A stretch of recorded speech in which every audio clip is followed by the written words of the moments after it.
Okay, Thursday, 3rd of April, 2025. So Adrian's daily vlog, sharing smart stuff men should know. Thoughtful Thursday. Philosophy and musings from life. When to have principles and when to be pragmatic.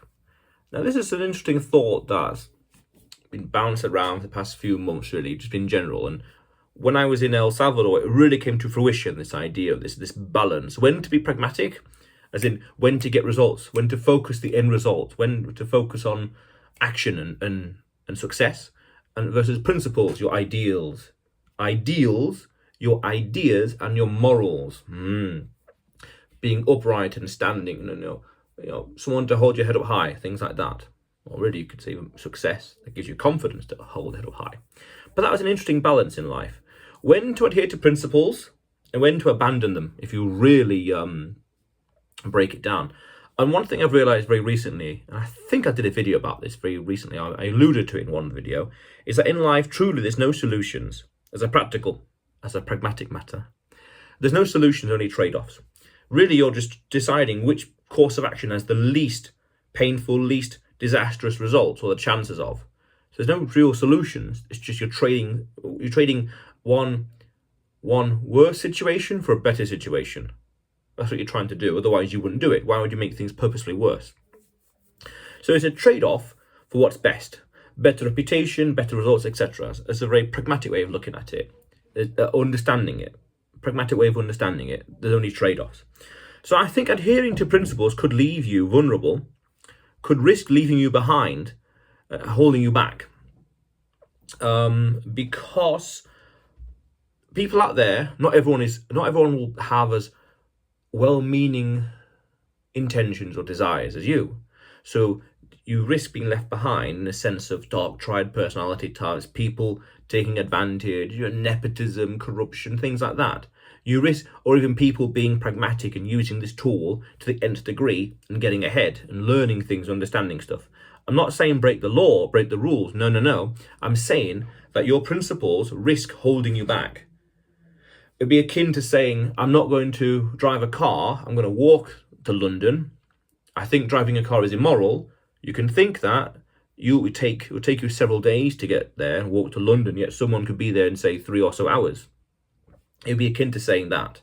Oh, I think cars are immoral. And I did a video about this as well months ago about separating mechanics from morality. Not to get these things mixed up. Not to get forces of nature, so to speak, mixed up with morality. I don't do that. I don't touch this. No, I know. I don't. I'm sure I did a video about this as well, actually. The Puritan fallacy, a year or something ago. So there are people out there that simply won't have any principles and be unscrupulous as they want. It means they get ahead. Now, okay, that's fine, because you could take a step back and say, well, you could then say you won on principles. Yes, but it might have taken you a lot longer to win. Again, the analogy, walking to London versus getting a car. You could say, I walked here, which props, and that's really cool. It's not very smart, because it took you, say, 3 days as opposed to 3 hours. See what I mean? They'd be hunting for prey, so to speak. So they'd be pushing, they'd be doing things for naive people. And those principles could hold you back from being street smart or wised up to the situation. Thus, more able to avoid these scenarios and people. So when you're being more pragmatic, I did a video about this as well, actually, you're being a street smart philosopher. You're able to be in the world out there and know how to navigate things, what to say, when to say it, how to say it, who to say it to. You're able to navigate, so be a social chameleon because you've got the experience, the mileage. You've been in the trenches, so you know what you're doing. But if you say from day one, I don't do that. Oh, no, I don't do this. Oh, no. I'm better. It's that Puritan fallacy, almost kicking in. I'm better. No. I'm holier than thou. Puritan fallacy. I don't do that. You risk being held back. That's the thing. So there's someone that I know, and I've recommended them to use a certain, let's say, tool, but they've always been holier than thou and say, no, I don't do that. No. And I'm thinking, that's fine to believe that and I think that is fine, but not utilizing this to its fullest extent in the context of the mass behind it, understanding and other things behind it that are way off topic. by not utilizing it, the person risks being left behind over the next, as time goes by, where they should be or could be in terms of knowledge and understanding up here, they're not, because they refuse to use this. So they're going to continue along this path, imagine knowledge, and over time, they know more stuff. So this delta between knowledge, or say enlightened, let's say, and ignorant, stupidity, is going to get greater and greater. You magnify that over a decade, that distance is immeasurable. And there'll be times where that can be used to your disadvantage, or it can be to your disadvantage. Again, street smart philosopher, as in, if you're too naive in life, you risk being manipulated, let's say, by people, because you're going to be too naive. You could say, I'm principled and I'm moral, so I never did this, I never did that. Again, you're going to encounter people who are dark triad personality, who have fewer scruples and fewer morals than you, and they'd be more willing to do these things. So you open yourself up to vulnerability. So really, when you think about it, follow that pragmatic logic, to truly fully embrace your morals and be upright, you have to be able to know how and when to be evil and vicious, let's say. Because when you come across those evil and vicious characters out there who have no morals, let's say, you are risking them using it against you. So you have to know how to defend yourself. In order to secure world peace, so to speak, we have to have the biggest army. So in a way of saying, so in a way, so to speak, because then no one's going to challenge you. No one's going to challenge you. You've secured peace. If you know how to deal with challenges, because you're not naive, you can then be as moralistic and have as many principles as you want. Because no matter what happens, you're a street smart philosopher. You can handle yourself. So this delta over time will get wider and wider, and it risks holding this individual back. So imagine, in a way, saying that you refuse to use the internet and back in 2000, let's say, and only choose to use books and the library. Fine. Or I don't believe in the internet, or no, it's immoral, or you clicking online, no, immoral.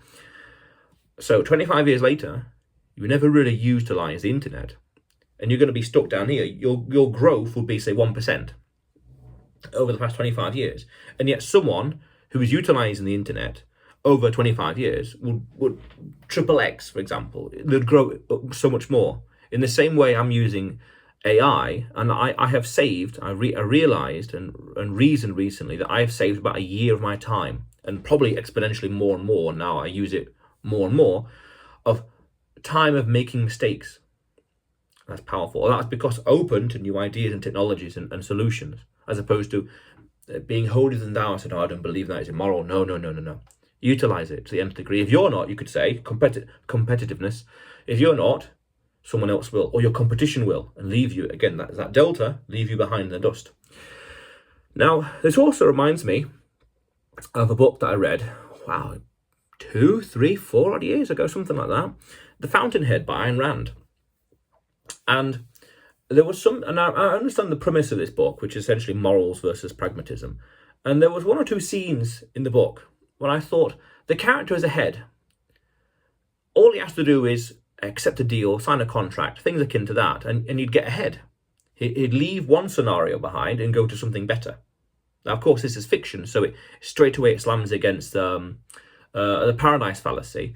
But it's an interesting example where I thought, this situation is bad. Again, we're moving on to bigger things in life. Why make things worse? This situation is bad. Move on to something else. And there's a balance of principles and pragmatism. In the book, there were times where I thought, forget about the principles. There's an escape route right there. Take it. And things happen in the book. That's a whole other story, quite literally. But that I noticed. So it seems that at times in life, yeah, maybe indeed, the guy could have walked away from a deal, but he chose to stick to his principles, and it made things more complex. I.e., it made things, well, of course, it's a book, so it's going to be dramatic and exciting by default, by definition. Again, paradise fallacy. But you could then say, it boils down to, does this pragmatic decision make situation better? a little better, exponentially better, or marginally better, you name it, yes. So then go for it. And if it means you move ahead in life, be smart, be pragmatic, then it's a good move, isn't it? Very interesting. And then we can go one step further to say that we want to be pragmatic. Each stage in life presents unique challenges and opportunities for growth, shaping how people balance their principles with the practicalities of life. So we want to moving onwards and upwards. We want to be pragmatic. I even say pragmatic squared and say we can balance the two. Again, in order to have a peaceful life, we have to know how to be vicious and evil. And in order to protect ourselves, we have to know when to be violent, aggressively violent, things like that. But that leads into the realms of rules and laws and regulation. And so even then, there's some nuance to it. But that, I think fundamentally, we want to be a street smart philosopher. I did a video about this as well. I can't remember when, a few months ago, I'm quite sure. Knowing how to balance the two. And when I was in El Salvador as well, I noticed there was an interesting situation there with regards to principles and pragmatism. Because the situation over there, in reality, the situation was so bad, people were politically willing to vote for a solution that would, or even support a political solution that changed the situation from down here to up here. It's so bad over here in one way. Here's the norm, here's normality. It's so bad over there. The principles are suffering because life is suffering. Let's keep it simple. So they have to get way over here, have massive response and push back over here to is normality, to go beyond normality, to really balance things out. Because a little bit of change over here or there, as per principle, is not going to be enough, i.e. suffering, death, poverty. So they have to take drastic action to compensate. Here's normality, but that's not going to do it. They have to have an excess. They have to have an excess in order to ensure that normality is possible. If it's just a few changes, it might not be enough. But to have an excessive change over here, way over there, abandoning principles, so to speak, having massive drastic changes, reformation, everything, it ensures that normality is possible, because that buffer between the two is excessive. Meaning, if there's a few mistakes and errors over here and deteriorates the problem, it's not so bad. Normality is still possible. Whereas going from extreme to normality and mistakes happen over here, well, we're still kind of worse off. Inefficiencies, human error, corruption, you name it. But in excess, then it makes normality much more possible. The key word there is much more possible. But that's a very nuanced way of looking at it, and a little political as well. And that's what I subtly noticed in El Salvador with regards to pragmatism and principles. But yes, that's an interesting case study, because the situation couldn't continue. They had to do something, otherwise it's going to deteriorate, meaning more death, more poverty. No one's a winner, or there are fewer and fewer winners by winning by any margin. No matter how much you win by, there's fewer and fewer people that are going to win. That's fundamental. Very fascinating. So yes, it's an interesting concept. Pragmatism and principles. Yeah. But otherwise, Adrian's daily vlog, sharing smart stuff mentioned now. Subscribe for more, and you will see me tomorrow.